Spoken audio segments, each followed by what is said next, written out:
Hello मेरे प्यारे भाइयों एवं बहनों। तो आज हम लोग जो है सो करंट अफेयर्स पढ़ेंगे 21 जुलाई का। ठीक है। तो हमारा ये चैनल है Daksh electrical engineering and the civil service academy. ठीक है। पहले इसमें जो है सो मैडम इलेक्ट्रिकल इंजीनियरिंग के मैटर पढ़ाती थी, लेकिन हम जो है सो सिविल सर्विस वाले इसमें ऐड कर दिए हैं।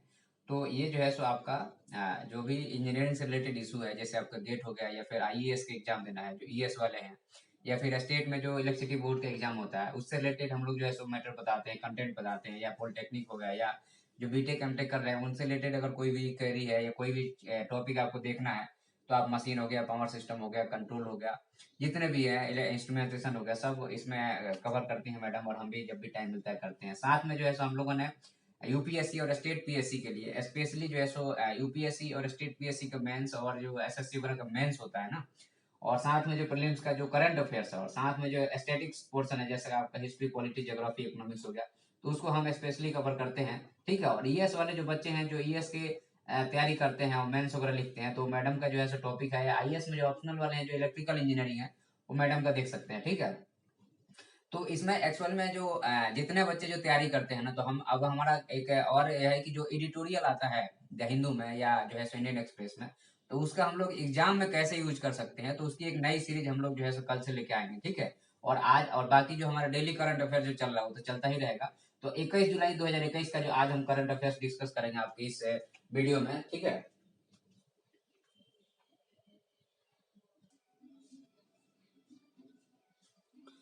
हाँ, तो हम लोग जो है सो आज पहला डिस्कस करेंगे आप लोगों के यहाँ पे आर्टिकल जो द हिंदू का है। अभी आज जो है सो आजकल सांसद में और बाहर रोड तक बहुत ज्यादा हल्ला मचा हुआ है।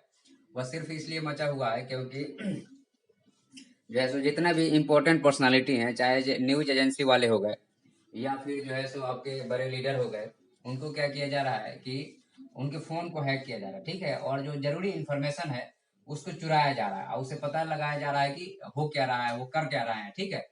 तो यह यहाँ पे एक बहुत बड़ा थ्रेट है अभी रिसेंट के लिए।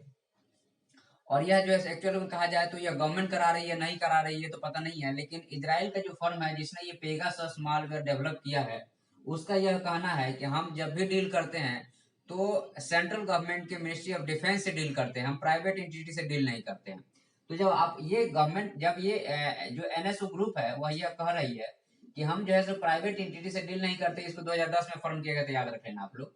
तो अब क्या है कि जब यह बोल रही है कि हम तो गवर्नमेंट से डील करते हैं, और इंडिया में जब अमेरिकन के कुछ न्यूज एजेंसी या बाकी लोगों ने बोला कि हाँ आपके फोन को थ्रेट हुआ है और ऐसा ऐसा हुआ है, तो जाहिर सी बात है इसके लिए रेस्पॉन्सिबल गवर्नमेंट बनती है। अब देखिए जांच में क्या होता है। ठीक है। हमको उस तरफ नहीं जाना है।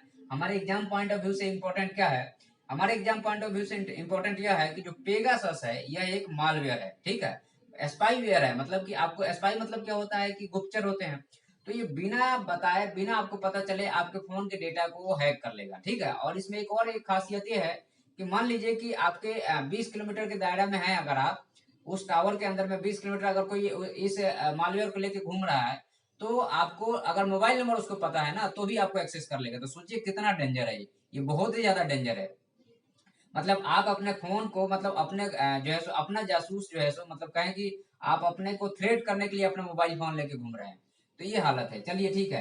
अभी एमपी में हमेशा जो कंप्यूटर से एमपी पीएससी में कंप्यूटर से क्वेश्चन आता है, तो हो सकता है इस बार पेगासस से आएगा क्वेश्चन, क्योंकि ये बहुत ज्यादा न्यूज में है। तो पेगासस एक मलेशियस सॉफ्टवेयर है, इसको किसने डेवलप किया है, तो एनएसओ ग्रुप जो है सो इजराइल का है। ठीक है। और यह जो है सो आपको बिना बताए आपके फोन के डेटा को हैक कर सकता है, चुरा सकता है। ठीक है। अब यहाँ पे एक दो वर्ड है जो यूपीएससी के लिए इंपॉर्टेंट हो जाता है, जीरो क्लिक अटैक और जीरो डे वेनरेबिलिटी। ये दो वर्ड जो है से दोनों वर्ड से क्वेश्चन बन सकते हैं। जीरो क्लिक अटैक का मतलब यह हुआ कि आपको, मतलब कि बिना क्लिक किए, जनरली क्या होता है जितने मालवेयर या इस टाइप की चीजें रहती है आपके मेल में या मैसेज के थ्रू आता है, आप जब उस पर क्लिक करते हैं तो वो इंस्टॉल हो जाता है, आपको पता भी नहीं चलेगा, वो इंस्टॉल भी हो जाएगा और फिर आपके डेटा को चुराने लगेगा। तो ये जीरो क्लिक है, मतलब इसमें क्लिक करने की जरूरत नहीं है, बिना क्लिक किए ही जो 20 किलोमीटर के रेंज में रहेगा उसके उसको डेटा को हैक कर लेगा, बिना क्लिक किए, कुछ भी नहीं करना, मोबाइल नंबर से सिर्फ। उसके बाद दूसरा चीज है जीरो डे वैलिडिटी। जनरली क्या होता है कि आपके एक दिन दो दिन आपके फोन में रहा, ये 2 मिनट 4 मिनट में ही आपके फोन को हैक कर सकता है, मतलब कि पूरा दिन भर आने की भी जरूरत नहीं है। तो समझो कितना डेंजर है ये। तो ये स्पेशली जो है सो आपके ये एग्जाम में यूपीएससी में आ जाएगा कि जीरो क्लिक अटैक कौन से मालवेयर से हो सकता है, या जीरो डे वल्नरेबिलिटी कौन से मालवेयर से हो सकता है। ये डेफिनेटली यूपीएससी ऐसे ही क्वेश्चन बनाएगा, वो पेगासस को समझ रहा है कि पेगासस तो बच्चा बच्चा अभी अब जानने लगा है, तो उधर नहीं जाना हमको, हमको जाना है जीरो क्लिक अटैक पे, नहीं तो जीरो डे वल्नरेबिलिटी पे जाना है। ये कोई नहीं जानता है उसी का न्यूज, लेकिन ये घुमा के पूछेगा यूपीएससी। ठीक है। अब इसके बाद में भारत सरकार ने जो है सो इनिशिएटिव चालू किया है आपका, काहे के लिए इनिशिएटिव, कि साइबर सिक्योरिटी से। देखो मतलब कि अभी ब्लेम लग रहा है भारत सरकार पे ही। अब भारत सरकार ने जो साइबर इनिशिएटिव चालू किया है उसके बारे में अगर हम बात करते हैं, तो आपका जो है साइबर सुरक्षित भारत इनिशिएटिव 2018 में सॉरी चालू किया गया था, कि भारत को साइबर से अटैक से बचाना है। तो साइबर अटैक कहाँ से आते हैं, साइबर अटैक यूएसए से आता है, नहीं तो चाइना से आता है, नहीं तो पाकिस्तान से आता है। जो भी कंट्री है, जो भी डेवलप कंट्री है, वहां से जनरली जो है जो इस फील्ड में एक्सेस करना चाहते हैं वो आते हैं वहां से। ठीक है, तो उससे हमें बचाना है, क्या इकोनॉमिक रूप से या जो है सो पॉलिटिकल रूप से, ह्यूमन रूप से, बहुत सारे इसमें एंगल है। कभी इसके अभी कभी जब हम अटैक करेंगे, कितने टाइप के अटैक होते हैं तो आपको बताएंगे। National cyber security coordination centre जो है 2017 में एस्टेब्लिश किया गया था। साइबर सुरक्षित केंद्र जो है 2017 में एस्टेब्लिश किया गया था। Indian cyber crime coordination centre establish किया गया था। Computer emergency response team in India में जो है जो भी जब भी अटैक होता है तो तुरंत इसको पता लगा करके उसको फेज आउट करे, उसके लिए एस्टेब्लिश किया गया था। लेजिस्लेशन की बात करते हैं, जो आपका जो है आईटी एक्ट 2000 में पार्लियामेंट ने पास किया था, और पर्सनल डेटा प्रोटेक्शन बिल जो है श्री कृष्ण का जो है सो ड्राफ्ट था उस टाइम पे, और अभी जो है सो अंडर ड्राफ्ट है 2019 में। ठीक है, ये अभी पेंडिंग है पार्लियामेंट में। तो आपका जो है सो पेगासस से रिलेटेड इतना इनिशिएटिव है। और ये है, अगर मेंस में आता है, प्रीलिम्स में आपको आएगा जैसे एमपीपीएससी या स्टेट पीएससी में पेगासस आ जाएगा। ठीक है, यूपीएससी में आना होगा तो जीरो डे क्लिक या जीरो क्लिक या जीरो डे अटैक वल्नरेबिलिटी आ सकता है। ठीक है, और बाकी ये मेंस के लिए है कि अगर कभी आप लिख रहे हैं पेगासस के बारे में, अगर ऐसे डायरेक्ट क्वेश्चन तो नहीं आएगा, घुमा के आएगा, लेकिन आप इसको मेंशन कर सकते हैं। ठीक है, दूसरा आप लोगों के लिए करंट अफेयर्स है आपका, जो है सो हरियाणा ने जो है सो फेल किया है एनजीटी नॉर्म को। हरियाणा जो है सो एनजीटी नॉर्म जो नेशनल ग्रीन ट्रिब्यूनल ने बोला था कि आपको ये चीजों को पालन करना है, हरियाणा ने उसको नहीं फॉलो किया है। ठीक है, तो उससे रिलेटेड न्यूज है। तो हमको क्या जानना है यहाँ पे, कि हमको बहुत ज्यादा उसमें डीप में नहीं जाना है, हरियाणा क्या किया क्या नहीं किया तो पॉलिटिकल मैटर हो जाता है। हमें जानना है एनजीटी के बारे में। एक दिन और हम आपको डिस्कस किए थे। तो नेशनल ग्रीन ट्रिब्यूनल का एस्टेब्लिशमेंट जो पार्लियामेंट 2010 में किया था, क्यों किया था, इसलिए किया था क्योंकि जो है सो पार्लियामेंट के पास में बहुत सारे इन्वायरमेंट से रिलेटेड, इन्वायरमेंट कंसर्न से रिलेटेड हाई कोर्ट में, सुप्रीम कोर्ट में केसेस की पेंडिंग बढ़ती चली गई, और उनके पास में एक्सपर्टीज नहीं थी। ऑलरेडी बहुत सारे केसेस के लोड है, 50,000 51,000 मतलब केसेस के लोड उनके पास थे। तो उन्होंने बोला कि ठीक है, एक ऐसा ट्रिब्यूनल को गठित किया जाए जो है सो एनवायरमेंट रिलेटेड केसेस को डील करे, और उससे पर्टिकुलर उससे डील करके, और जो है एक्सपर्टी जस्टिस प्रोवाइड करे, और एनवायरमेंट को सुरक्षित रखा जाए। तो इसलिए इसको 2010 में एस्टेब्लिश किया गया था। ठीक है, और ये जो है सो जो आपका ट्रिब्यूनल एक्ट है जो आपका 1985 का इंडियन कॉन्स्टिट्यूशन में रखा गया है, उसके तरफ इसको बनाया गया था। ठीक है, इसके 5 बेंचेज हम आपको एक दिन और बताए थे कि दिल्ली हो गया, कलकत्ता हो गया, पुणे हो गया, भोपाल हो गया, और चेन्नई हो गया। अब याद रखना है यहाँ पे, कभी यूपीएससी में, स्टेट पीएससी में नहीं आएगा। स्टेट पीएससी में आना होगा, एसएससी में आना होगा तो सेंटर ही पूछ लेगा, इससे ज्यादा उसके औकात नहीं है। लेकिन यूपीएससी में जरूर पूछेगा कि जो है दिल्ली, कलकत्ता, पुणे, भोपाल और चेन्नई में से कौन सा सुपीरियर ब्रांच है। तो याद रखना है, सब इक्वल है, कोई सुपीरियर नहीं है। Recently Maharashtra Madras high court का जजमेंट आया था, जिसमें यह कहा गया है कि ये पांचों के पांचों बेंच की कैपेसिटी इक्वल है, कोई एक दूसरे के अपोजिट मतलब कि बड़ा नहीं है, और किसी का अपील कोई सुनेगा नहीं, इसका अपील सीधे सुप्रीम कोर्ट में जाएगा। ये चीज को क्लियर कर लीजिएगा। यहाँ पे मतलब यह इंटरव्यू में पूछा जा सकता है, तो इस चीज को आप क्लियर कर लीजिएगा। स्ट्रक्चर की अगर आप बात करोगे तो इसमें 10 से 20 मेंबर रहते हैं। देखो अब जाहिर सी बात है 10 से 20 मेंबर हैं, तो जो इनका स्ट्रक्चर होगा उसमें जो है जाहिर सी बात है कि एक्सपर्ट भी चाहिए, क्योंकि जज ही खाली बैठा दोगे तो इन्वायरमेंट का मैटर कौन देखेगा। तो कुछ एक्सपर्ट मेंबर आते हैं और कुछ जज मेंबर आते हैं। ठीक है, और दूसरा चीज है कि जो चेयरपर्सन है उसकी appointment central government chief justice of India से कंसल्ट करके करती है। उसके लिए सर्च कम सिलेक्शन कमेटी बनाई गई है, जो इन मेंबरों को सर्च करती है और बताती है कि हाँ इनको अपॉइंट करो, इनको नहीं करो। ठीक है, उसके बाद में जैसे इनकी टर्म कितनी होती है, 5 साल की होती है। याद रखना है, एनजीटी के मेंबर को रीअपॉइंट नहीं किया जा सकता है, गांठ बांध लो, ये क्वेश्चन आ सकता है। स्टेट पीएससी से लेकर यूपीएससी में क्वेश्चन आ सकता है। उसके बाद में एनजीटी के पास में पावर क्या क्या है, तो यह रिलीफ, मान लीजिए कि आपको विक्टिम है किसी चीज से, इन्वायरमेंट विक्टिम है, या जो है सो आपका कोई जंतु विक्टिम है, तो जनरली जो है सो उसको रिलीफ प्रोवाइड करेगा, अंतरिम तुरंत जो है सो कंपनसेशन प्रोवाइड करेगा। कंपनसेशन के बाद में फाइन भी लगा सकता है, और अगर आप फाइन को नहीं फॉलो कर रहे हैं उसके जजमेंट को, तो आपको जेल भी जाना पड़ सकता है। तो ये इंपॉर्टेंट मैटर हो जाता है। ठीक है, इसका अपील जो होगा हम बता चुके हैं आप लोगों को, सुप्रीम कोर्ट में जाना पड़ेगा। इससे रिलेटेड 7 लॉ है जो वेरी वेरी इंपॉर्टेंट है यूपीएससी के लिए। स्टेट पीएससी में एक दो आ सकता है, इतना लंबा नहीं आएगा। यूपीएससी में जरूर पूछेगा कि कौन कौन से लॉ को एनजीटी फॉलो करता है। तो NGT water prevention and control act 1974 को फॉलो करता है, water prevention pollution cess act 1977 को फॉलो करता है। तो 1974 और 1977, उसके बाद में air prevention and control act 1980 को फॉलो करता है, फॉरेस्ट एक्ट 1980 को फॉलो करता है, इन्वायरमेंट एक्ट 1986 को फॉलो करता है, public liability and insurance act 1991 को फॉलो करता है, बायोलॉजिकल डाइवर्सिटी एक्ट 2002 को फॉलो करता है। तो ये जो है सो 7 लॉ है। उसके साथ में आप याद रख लेना, ये नेचुरल जस्टिस के प्रिंसिपल पे काम करता है, नेचुरल जस्टिस के प्रिंसिपल पे काम करता है और सिविल कोड जैसा वर्क करता है। ठीक है, तो इस चीज को ध्यान रख लेना आप। ये 2 चीज और हम ऐड कर दिए आप लोगों के लिए। तो ये जो है सो आपके 2 न्यूज थे जो न्यूज में थे। ये मेंस पर्सपेक्टिव से लेकर के प्रीलिम्स में जहां जहां स्टेट पीएससी में कहां क्या आ सकता है हम आपको यहाँ डील कर दिए हैं।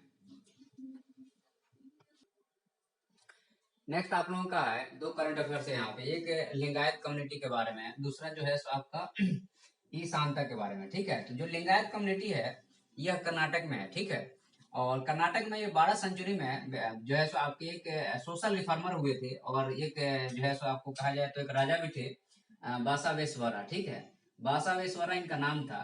तो इन्होंने बोला कि जो भी रिलीजन है उसमें बहुत सारे गॉड नहीं होना चाहिए, एक ही गॉड होना चाहिए। और ये लोग जो लिंगायत सेक्ट वाले लोग हैं वो छोटा सा जो है सो उनका एक कॉन्वोकेशन सेरेमनी होता है, उसके बाद में वो छोटा सा शिवलिंग को जो है सो यहाँ पहनते हैं, अपने हाथ में नीचे पहनते हैं। ठीक है, तो यह जो है सो आपका उनको लिंगायत कहा जाता है। तो अब इशू क्या है अभी कर्नाटक में कि वो चाहते हैं कि हमें एक अलग से धर्म का टैग दे दिया जाए, हम जो है सो हिंदू में नहीं आते, लेकिन जाहिर सी बात है शिवलिंग जो पहनता है वो हिंदू में ही आता है। तो सुप्रीम कोर्ट ने, सेंट्रल गवर्नमेंट ने कई बार रिफ्यूज भी किया है। फिर से ये लोग जो है अपना नए रिलीजन की बात कर रहे हैं। कर्नाटक का आपका मैप आपको हम बना चुके हैं। ये जो है महाराष्ट्र के नीचे कर्नाटक है, केरला के ऊपर है। ठीक है, और इधर जो है आपका तेलंगाना है और नीचे जो है सो आंध्र प्रदेश है और तमिलनाडु।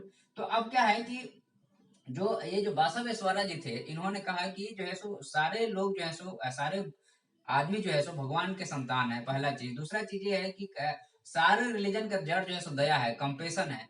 और तीसरा चीज है कि गॉड एक है। ठीक है, तो आप जनरली देखेंगे, अच्छा ये जो है सो दूसरा चीज जो वैदिक रिचुअल है, अब बहुत सारे गॉड है इनको ये डिनाउंस कर रहे हैं, इनको छोड़ रहे हैं। तो आप देखिएगा कि जितने अच्छे अच्छे थिंकर हुए हैं वो सब एक गॉड की बात करते हैं, चाहे राजा राम मोहन राय हो गए, उसके बाद में आप आइएगा तो स्वामी विवेकानंद हो गए, दयानंद सरस्वती हो गए, इवन एट जो है सो महात्मा बुद्ध हो गए। और जो रिचुअल्स है उसको जो है देखिए, गॉड से किसी को दिक्कत नहीं है, रिचुअल से दिक्कत है। जो ये जो नाटक नवकंडी और जो पाखंड है ना, इससे दिक्कत है। धर्म वहीं पे जाके डिस्टोर्ट हो जाता है। एक चीज और है, आपको आप देखिएगा जनरली आप अगर हिस्ट्री पढ़ते हैं तो आप शुरू से लेके अगर कोई कहा जाए कि हिस्ट्री का आप जो है रिलीजन पॉइंट ऑफ व्यू से या साइंस पॉइंट ऑफ व्यू से आप एनालिसिस दीजिए, तो आप अनुभव कीजिएगा कि जहां पे देखिए ये आपको बता दें यहाँ पे कि ये जो है सो आपका रिलीजन की लाइन है और इसी के नीचे जो है सो आपका ये साइंस की लाइन है। ये दोनों अगर पैरेलल में चलता है तो सब कुछ बढ़िया चलता है और आपका कल्चर डेवलप होगा और जो है सो आपका कल्चर भी डेवलप होगा और ह्यूमन का जो है सो एम्पावरमेंट भी होगा, सोशल में इक्वालिटी आएगी, सोशल में इंक्लूसिवनेस आएगा और बहुत सारी चीजें होगी। और कोई मतलब कि धीरे धीरे धीरे धीरे इनइक्वालिटी खत्म होगी। दिक्कत कहाँ पे आती है, जहां एक मान लीजिए साइंस डोमिनेंट हो जाए या रिलीजन डोमिनेंट हो जाए तो फिर प्रॉब्लम होने लगेगी। आप देखिएगा कि गुप्ता टाइम में बोलते हैं ना कि बहुत आपका गोल्डन एज था। क्यों था? क्योंकि वहां पे साइंस और रिलीजन दोनों बराबर चल रहे थे। ठीक है, उसके बाद में अगर आप आते हो तो आप देखिएगा मॉडर्न इंडिया में आप आइएगा, मॉडर्न इंडिया में देखिएगा कि रिलीजन इतना डोमिनेट हो गया है कि साइंस खत्म हो गया है। तो फिर हम लोग जो है खत्म होने लगे और अंग्रेज के पास में साइंस काफी एडवांस हो गया और रिलीजन डाउन हो गया। तो जो है सो रिलीजन थोड़ा सा देखिए डाउन नहीं हुआ था, बट मतलब कि साइंस को हमेशा अगर आप वो देंगे, हम तो बोलते हैं कि साइंस ही गॉड है, उसके अलावा कुछ भी नहीं है। आप किसी भी चीज को जानना चाहते हैं, अगर मान लीजिए आज एरोप्लेन से उड़ रहे हैं, पहले जो है बिजली कड़कती थे लोग डरते थे ना, क्योंकि साइंस नहीं था। जब साइंस आया तो समझ गए तो नहीं डरते हैं। तो पहले उनको भगवान मानते थे, जब जान गए कि हाँ भैया ऐसा होता है फिर उनको छोड़ दिए। तो आपको साइंस को डेवलप करना है, ऑटोमेटिकली गॉड की पूजा तो लोग करते ही रहते हैं। ठीक है, और करेंगे ही करेंगे क्योंकि वो तो सुप्रीम अथॉरिटी है, उसको कोई जान ही नहीं सकता। लेकिन हाँ, हम साइंस को डेवलप करेंगे तो अपने लाइफ स्टाइल को बदल सकते हैं, लेकिन सस्टेनेबल मैनर में। तो वही चीज है यहाँ पे। ये जब हिस्ट्री पढ़ाएंगे तब आपको बताएंगे साइंस और रिलीजन का क्या एक कनेक्शन है। ये तो हम डेमो था। तो अब क्या है यहाँ पे, क्या है कि ये जो है कास्ट सिस्टम के अगेंस्ट में थे और अगेंस्ट वैदिक रिचुअल्स के अगेंस्ट में थे जो है और मोनोथेइस्ट। अब देखना आप, मोनोथेइस्ट का मतलब कि एक ही भगवान को मानने वाले, एक ही रिलीजन को मानने वाले को मोनोथेइस्ट कहा जाता है। तो मोनोथेइस्ट थे और ये जो है स्पिरिचुअल जो है मास्टर है कर्नाटका के, ठीक है। और एक डेमोक्रेटिक प्रिंसिपल पे वर्क कर रहे हैं इन्होंने, जो है सो आपका यूनिवर्सल ब्रदरहुड पे मतलब कि काम कर रहे हैं। यूनिवर्सल ब्रदरहुड मतलब पूरे संसार हमारा भाई है, ऐसा चल रहा है और एक अच्छा थॉट है। और उन्होंने एक अनुभव मंडपा एस्टेब्लिश किया था जो डेमोक्रेटिक प्रिंसिपल पे वर्क करता था। तो इनके हिसाब से वन गॉड हो गया कंप्लीट, जो है सो सरेंडर टू द गॉड और कंपेशन जो है सो सारे रिलीजन की जड़ है, ये हम आपको बता चुके हैं, ठीक है।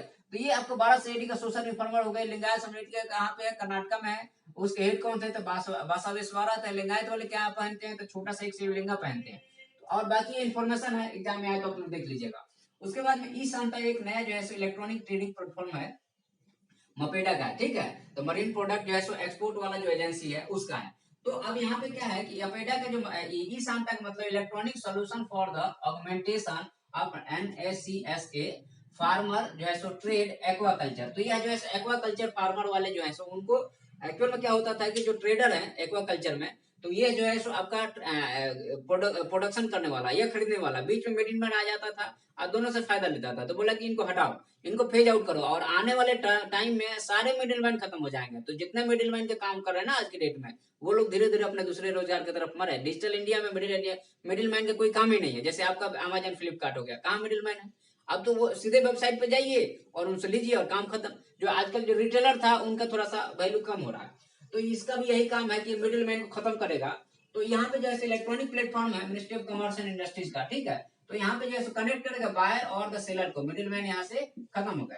उसके बाद में एक वेब पोर्टल है, कुछ नहीं एक वेब पोर्टल है जहाँ पे जाके अपना जो है रजिस्टर कीजिए, अपना प्रोडक्ट दिखाइए, बायर आएगा अट्रैक्ट होकर खरीदेगा।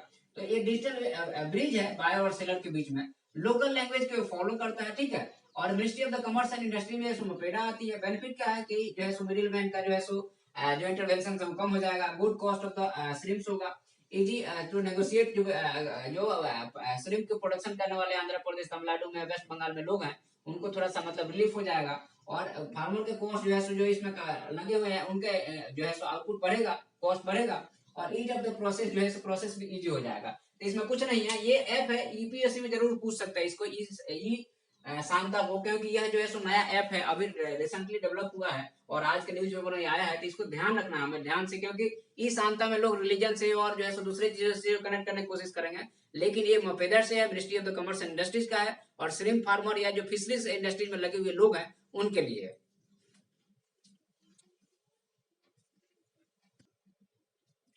नेक्स्ट आप लोगों का है water harvesting structure in Rajasthan. Recently जो है वहाँ के मुख्यमंत्री हैं जो गहलोत जी, वहाँ के वाटर हार्वेस्टिंग स्ट्रक्चर में क्या क्या प्रोग्रेस हुआ है उसके लिए उन्होंने एक रिव्यू मीटिंग बनाई थी। तो हमें वो नहीं जानना है, हमें जानना है कि वाटर हार्वेस्टिंग क्या होता है और कहाँ कहाँ किस नाम से बुलाते हैं, इसका इन्वायरमेंटल इम्पैक्ट क्या है, ठीक है, और सोशल पॉलिटिकल इम्पैक्ट क्या है। कि वाटर को कंजर्व करना फ्यूचर यूज के लिए और जो है सस्टेनेबल वे में वाटर का यूज करना, जो वाटर बॉडी उसको क्लीन करके रखना और जो है कहीं कोई भी वाटर बॉडी का इन्फोर्समेंट नहीं हो, खत्म नहीं हो। और जो भी चीज चल रहा है उसको सस्टेनेबल मैनर, सस्टेनेबल का मतलब सतत विकास, सतत विकास का मतलब कि ऐसा काम करो कि आने वाले जनरेशन के भविष्य पर कोई इम्पैक्ट नहीं पड़े। मान लीजिए कि आज हम पूरा जंगल को काट दें तो उस कार्बन डाइऑक्साइड भर जाएगा तो आने वाला जनरेशन ही खत्म हो जाएगा। तो इसी को सतत विकास करते हैं कि विकास करो सतत में ताकि आने वाले जनरेशन को कोई फर्क नहीं पड़े, इसको सस्टेनेबल डेवलपमेंट बोलते हैं, ठीक है। तो अब यहाँ पे क्या है कि यहाँ पे जो है वही है कि हमने जितना चीज बताया वही चीज यहाँ लिखा है। वाटर को सेव करना है आपको, वाटर को सेव करना है यूज, और बोलते हैं मनरेगा स्कीम का इसमें यूज किया गया है, क्लीन और मेंटेनेंस करना है, ठीक है। अब यहाँ पे देखो कुछ नाम है, इसके बाद हम कुछ उसका रिपरकशन बताएंगे। जो फार्ड बोला जाता है वाटर हार्वेस्टिंग सिस्टम वो महाराष्ट्र में बोला जाता है, जिंग जो बोला जाता है वो लद्दाख में बोला जाता है, कुल्स जो है हिमाचल प्रदेश में, जोबू और रूजा जो है नागालैंड में, और जकवेल जो बोला जाता है ग्रेट निकोबार में। ये इंपॉर्टेंट हो जाता है, बाकी तो लोग याद रखते हैं, जकवेल याद रखना है निकोबार में, ग्रेट निकोबार में। पार्ट जो है मध्य प्रदेश में बोला जाता है, ईरी जो है तमिलनाडु में बोला जाता है, जोहार जो है राजस्थान में बोला जाता है, और झालारा जो है जोधपुर में बोला जाता है, और बावरी जो है राजस्थान में, आपको पता है बावरी। टंका जो है राजस्थान में बोला जाता है, खादीन जो है जैसलमेर में, और कुंड जो है राजस्थान और गुजरात में, ठीक है। और बोलता है कि पनाम केनी जो है वायनाड में एक ट्राइब है आपके केरल में, जहाँ से अभी जो है कौन MP है अभी वहां से, तो राहुल गांधी जी। उसके बाद में आहर पाइंस जो है बिहार में बोला जाता है, ठीक है। तो अब ये हो गया। अब देखो राजस्थान में अगर आपको वाटर हार्वेस्टिंग या ज्यादा से ज्यादा ग्रीनरी लगाओ तो क्या इम्पैक्ट होगा उसका थोड़ा समझ लो आप। ये हम एक दो बार और भी चर्चा कर चुके हैं। और मानसून का इम्पैक्ट क्या हो रहा है और इन्वायरमेंट चेंज का इम्पैक्ट क्या हो रहा है, इसको 2 वर्ड में थोड़ा सा मेंस पॉइंट ऑफ व्यू से इंटरव्यू में कहीं बैठ रहे हैं आप, तो आपको थोड़ा सा इसके बारे में नॉलेज होना चाहिए कि अगर आपका हम मैप बना है तो आपका ये जो है सो राजस्थान है, ठीक है, इधर जम्मू कश्मीर हो गया, ठीक है, तो ये कुछ ऐसा है आपका जो है सो राजस्थान कुछ ऐसा है, ठीक है, तो पंजाब हो गया, हरियाणा हो गया और नीचे मध्य प्रदेश और गुजरात हो गया, ठीक है। तो अब यहाँ पे क्या है कि आपका ये 0 डिग्री की लाइन है और ये मानसून ट्रफ की लाइन है, ये आइसोथर्म की लाइन, ठीक है। तो आपका जो है सो ये यहाँ से ये हवाएं खींचती है, ठीक है। अभी रिसेंटली का रिपोर्ट क्या बोलता है कि इधर ये जो एरिया है यहाँ पे खूब सिंचाई होने से टेम्परेचर बढ़ ही नहीं रहा है, लो प्रेशर बन ही नहीं रहा, लो प्रेशर बन नहीं रहा है, तो इधर से हवाएं नहीं जा रही हैं और मानसून किधर, ये पाकिस्तान है, ये पाकिस्तान के साइड शिफ्ट हो रहा है।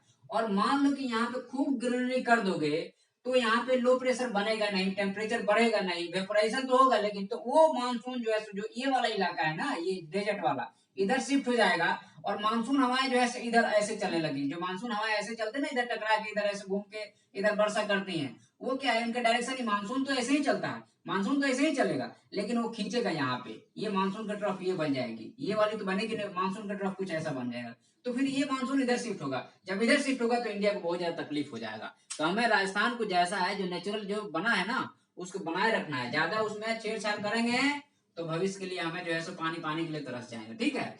उसके बाद नेक्स्ट चीज आपका है कि जो है 2/3 इंडियन में जो है सो एंटीबॉडी डेवलप हो गया है, किसने बोला है, ये आईसीएमआर ने बोला है। तो हम आईसीएमआर के बारे में थोड़ा सा पढ़ लेते हैं। आईसीएमआर बहुत दिन से न्यूज में है, तो हो सकता है कुछ आ जाए इसके बारे में। आईसीएमआर एपेक्स बॉडी है हेल्थ सेक्टर में, जो गाइडिंग प्रिंसिपल हो गया, मॉनिटरिंग हो गया, मेंटेनेंस हो गया, कब डिजीज आउटब्रेक हो रहा है, कौन सा डिजीज कंसर्न में है, कौन सा लेस कंसर्न में है, ये सारा चीज का हम आईसीएमआर का है। ये मिनिस्ट्री ऑफ हेल्थ के अंदर में आता है और इसके जो है मिनिस्ट्री ऑफ हेल्थ जो है जो वहाँ के मिनिस्टर है वो बैठते हैं, ठीक है। तो अब यहाँ पे फंड की बात करें, 1911 में जो है सो IRFA Indian research fund association बना। 1911 में अंग्रेजों के जमाने में, 1912 में दिल्ली कैपिटल बना, 1911 में जो है आपका IRFA Indian research fund association बना, ठीक है। और उसके बाद में 1949 में जब हमारा कॉन्स्टिट्यूशन बना, हमारा देश आजाद हुआ 1947 में, तो हमने इसको क्या किया, आईसीएमआर कर लिया, Indian council of medical research. जैसे Indian council of agriculture research है, वैसे Indian council of medical research है। 2007 में इसमें एक बॉडी एस्टेब्लिश की गई, इसको याद रखना है, ये इंपॉर्टेंट है। Clinical trial registry of India कर दिया गया है, मतलब क्लिनिकल ट्रायल रजिस्ट्री इंडिया। ये जो है जितना भी क्लिनिकल ट्रायल का रजिस्ट्री करना है आपको, मतलब कि बताना है कि हम ये क्लिनिकल ट्रायल कर रहे हैं, तो आपको पहले रजिस्टर करना पड़ेगा इसमें। 2007 में आईसीएमआर के अंदर एस्टेब्लिश किया गया। और अभी आईसीएमआर का काम का डिजीज कंट्रोल, मॉनिटर और बताए प्रपोज गाइडलाइन, ये हम आपको बता ही चुके हैं। और इंडियन मिनिस्ट्री ऑफ हेल्थ के अंदर आता है, ये भी हम आपको बता चुके हैं।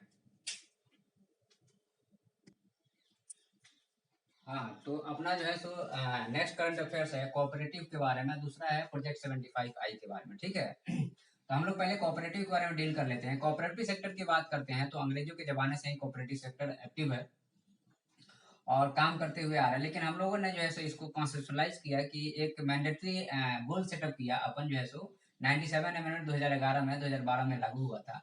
और हमने जो है कॉन्स्टिट्यूशन में जो है सो पार्ट 11B को ऐड किया, ठीक है। और यह जो है सो कोऑपरेटिव जो है सो आपका अभी रिसेंटली जो है मिनिस्ट्री ऑफ द कोऑपरेटिव बना है। तो स्टेट बहुत सारा कंसर्न रेज कर रहे हैं कि हो सकता है सेंटर इनकोर्स करने लगे हमको, हमारा जो है सो फेडरल राइट है उसको छीनने लगे, ठीक है। तो अब हमको उधर नहीं जाना है। जब भी ऐसा कुछ इशू आएगा, इसके पहले भी हम डिस्कस किए हैं इसके बारे में, तो अभी जो बेसिक चीज है उसको डिस्कस कर लेते हैं हम लोग यहाँ पे। तो आर्टिकल जो है सो अब कोऑपरेटिव में आर्टिकल 243 जेड से जेड टी तक है, ठीक है। स्टेट लिस्ट में कोऑपरेटिव की बात 32 में आती है, ठीक है। और 243 जेड आई जो है सो state makes law on the cooperative पे बनाएगा, कौन कौन से फील्ड में, कोऑपरेटिव को रेगुलेट करने के लिए और जो है सो नया कोऑपरेटिव बनाने के लिए, कोऑपरेटिव ज्यादा फ्रॉड रहा तो वाइंड अप करने के लिए, बंद करने के लिए, ठीक है। सेंट्रल लिस्ट में जो है सो आपका जो है सो 44 नंबर पे आता है, जहाँ पे मल्टी स्टेट कोऑपरेटिव सोसाइटी की बात की जाती है। मल्टी स्टेट, एक से ज्यादा स्टेट में कोऑपरेटिव रन कर रहा है, तो वहां पे सेंटर जो है सो अपना लॉ बना करके उसको रेगुलेट करेगा, वाइंड अप करेगा या फिर जो है सो इनकॉर्पोरेट करेगा। इंडियन लिस्ट आर्टिकल 246 कहता है 7 शेड्यूल जो प्रोवाइड करता है, मैं 7 शेड्यूल आर्टिकल 246 प्रोवाइड करता है, याद रख लेना, एग्जाम में 100% क्वेश्चन आते ही आते रहता है। अंडर आर्टिकल 246 में ही 7 शेड्यूल की बात की गई है। यूनियन लिस्ट में जो है पहले 97 सब्जेक्ट से अब जो हो गया है 100 हो गया है। स्टेट लिस्ट में पहले 66 से घटा करके 61 कर दिया गया। 42nd अमेंडमेंट 1976 को एजुकेशन को, फॉरेस्ट को, वेट मेजर को, वाइल्ड लाइफ को, जस्टिस एडमिनिस्ट्रेशन को हटा दिया गया और इनको कंकरेंट लिस्ट में डाल दिया गया। इन्हें बोलता है कि जो है सो कंकरेंट लिस्ट में पहले 47 सब्जेक्ट थे, अब जो है सो 52 हो गया है। तो अब यहाँ पे कंसर्न क्या है, देखो सबसे बड़ी चीज है कोऑपरेटिव स्टेट के पावर है। अब मिनिस्ट्री बन गया है तो हो सकता है कि ये कुछ पावर छीन ले। अभी जो है सो कल सुप्रीम कोर्ट ने क्या किया है कि कुछ जो इसमें इस अमेंडमेंट में कुछ जो पावर थे, जो सेंटर को ज्यादा पावर दे रहे थे, स्टेट से छीन रहे थे, उन सारे पार्ट को जो है स्ट्राइक डाउन कर दिया है। तो अभी आने वाले टाइम में अभी देखना पड़ेगा कि न्यूज में आता है, अभी हो सकता है कल परसों और आर्टिकल आएगा कि किस किस चीज को हटाया है और किस किस चीज को रखा है। तो ये मेंस पॉइंट ऑफ व्यू से हमारे लिए एक इंपॉर्टेंट टॉपिक है और प्रीलिम्स मेंस में आपके आ सकता है। तो उस चीज को देखेंगे जब आएगा एडिटोरियल, तो अपन पढ़ेंगे और समझेंगे। उसके बाद में जैसे प्रोजेक्ट 75 आई के बारे में क्या कहता है यहाँ पे, प्रोजेक्ट 75 पहले था जिसको बढ़ा के प्रोजेक्ट 75 आई किया गया और इसको जो है सो आपका 1999 में इसको लाया गया था, मतलब कैबिनेट कमेटी और सिक्योरिटी जिसमें प्रधानमंत्री बैठते हैं उनकी अध्यक्षता में। और 24 सबमरीन हमें इंडिजीनियस जो है भारत में, इंडिजीनियस मतलब भारत में ही बने 2023 तक। अब यहाँ पे क्या है कि अभी 6 सबमरीन जैसे प्रोजेक्ट 75 आई में जो रखा गया है ये डीजल का है। उसमें जो इंडिजीनियस का मतलब जो कंस्ट्रक्शन सबमरीन हमारे भारत में बता चुके, अप्रूव किया गया था इसको कब, 2007 में, ठीक है। और ये जो है सो आपका प्लान टू हमारा जो है सो 30 साल का प्लान था, जो हम प्लान 30 ईयर्स की जो बात कर रहे हैं। और ये जो मेक इन इंडिया रहेगा और सेल्फ रिलायंस और बोलते हैं कि जैसे इंडो पैसिफिक। अब यहाँ पे देखो इसका सिग्निफिकेंस क्या है कि अगर इंडिया बनेगा तो मेक इन इंडिया को प्रमोट करेगा, रोजगार मिलेगा, सेल्फ रिलायंस होगा और जो है सो हमारा इंडो पैसिफिक जोन जो है सो जो चाइना अभी कर्व कर रहा है उसके लिए हमें इंपॉर्टेंट हो जाएगा, ठीक है। डिफेंस एक्विजिशन काउंसिल जो है सो जिसके चेयरमैन जो है सो डिफेंस मिनिस्टर होते हैं, जो सामान खरीदना रहता है उसके लिए ये मतलब कि ऑर्डर प्रोवाइड करते हैं, ठीक है। प्रोजेक्ट 75 था उसको बढ़ाकर प्रोजेक्ट 75 किया गया। 6 डीजल क्लास है सबमरीन यहाँ पे जो है सो इसमें कलवरी क्लास है। अब इसमें थर्ड जो है सो करंज है जो कि अभी मार्च में अभी 2021 में आ गया है हमारे यहाँ समुद्र में। और 24 में से 6 जो है सो न्यूक्लियर सबमरीन है और ओनली वन न्यूक्लियर सबमरीन अभी अरिहंत है, ठीक है। फ्यूचर में जो है सो अरिघात भी आ जाएगा। और रसिया से हम लोगों ने एक लीज पे लिया था, वो था आईएनएस चक्रा, ये भी एक सबमरीन था न्यूक्लियर, ठीक है। तो इसमें आज जो है आपका एक बढ़िया आर्टिकल ये छूट रहा था इसके बारे में, और हम एडिटोरियल जब डिस्कस करेंगे तो ये एडिटोरियल में भी आएगा। लेकिन थोड़ा समझ लो चाइना साउथ एशियन ग्रुपिंग के बारे में। तो आप देखो आपका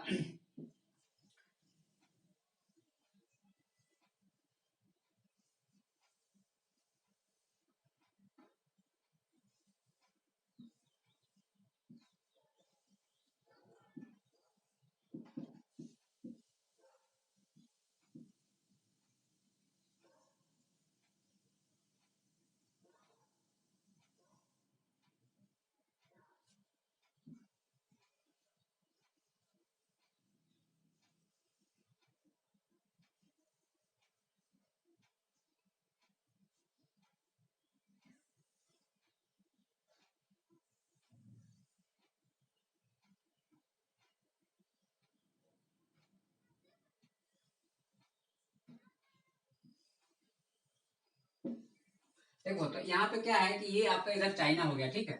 और ये जो है सो इंडिया हो गया, ये जो है सो आपका नेपाल हो गया, ये भूटान हो गया, ये बांग्लादेश हो गया, ये म्यांमार हो गया, ये साउथ एशियन कंट्री हो गए, ये पाकिस्तान हो गया, ये अफगानिस्तान हो गया, ठीक है। और ये ईरान हो गया, इधर इराक हो गया और इधर रसिया हो गया। अब यहाँ पे चाइना साउथ एशियन ग्रुपिंग के बारे में अभी बात की जा रही है। तो पहले इसके पहले आपको पता है कि सार्क था। तो चाइना बोलता है कि हम आपको वैक्सीन देंगे और पॉवर्टी से इंक्रीज करेंगे, पॉवर्टी से खत्म करेंगे।